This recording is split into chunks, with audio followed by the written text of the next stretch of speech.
Mon dos me pose des problèmes depuis de nombreuses années. Ça a généré des arrêts maladie pour des durées de plus en plus longues. Au fil du temps, j'ai fini par douter quant à mes possibilités de reprise d'activité professionnelle. J'ai subi une opération du canal carpien il y a 2 ans. Et c'est vrai que pour moi, ça n'a pas été facile.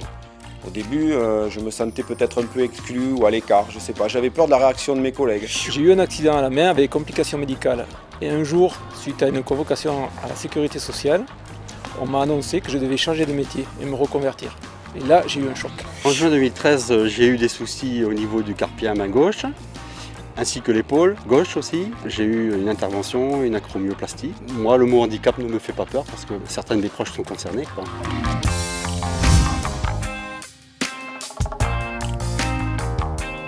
C'est le médecin du travail qui, la première, a mis un mot sur mon incapacité physique. Le handicap. C'est elle aussi qui m'a conseillé de faire une reconnaissance de travailleur handicapé.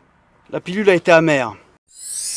J'ai proposé à Pascal de faire intervenir un ergonome et d'adapter son poste de travail afin de lui permettre de rester sur son poste de technicien itinérant.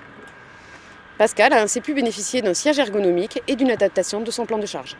Quand j'ai pris contact avec la RH, j'ai eu une bonne surprise. On m'a dit « L'entreprise a aujourd'hui des solutions concrètes à vous apporter. » La responsable RH m'a contacté.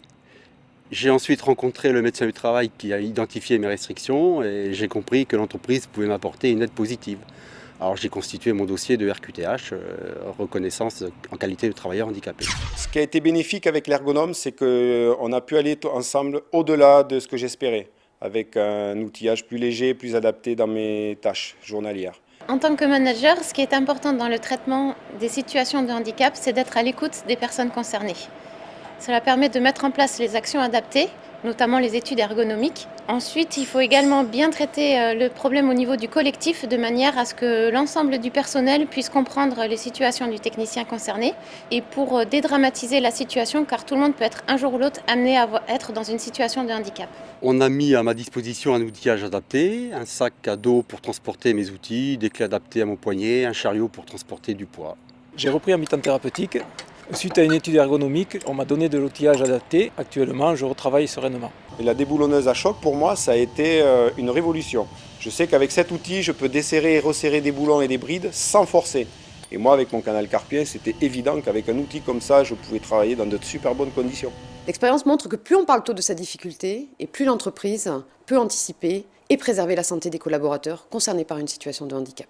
Depuis longtemps, j'avais envie de retrouver un emploi d'itinérant. Et il me semblait que c'était ce qui me convenait. Et effectivement, maintenant, j'arrive à m'accomplir et à envisager l'avenir. Si j'ai un conseil à donner aujourd'hui à un technicien de chez Cofeli, surtout de ne pas être inquiet, car il y a des solutions qui existent, des ergonomes et des gens compétents autour de nous pour s'occuper de nos pathologies. Faire reconnaître sa situation de handicap permet aux collaborateurs de bénéficier d'une attention particulière de l'entreprise et par là même d'éviter les malentendus au sein de l'équipe. Fort de mon expérience, aujourd'hui, si j'ai un conseil à donner, c'est qu'il ne faut pas rester dans son coin, il faut en parler à sa hiérarchie. Que le handicap, on peut faire avec et continuer à travailler. Le handicap, ça se combat, mais pas seul. Il faut la volonté de tous. Au début, pour moi, ça a été compliqué d'en parler. Et puis finalement, ça valait le coup. Parce que dans cette démarche, ça a été gagnant-gagnant, et pour l'entreprise, et pour moi.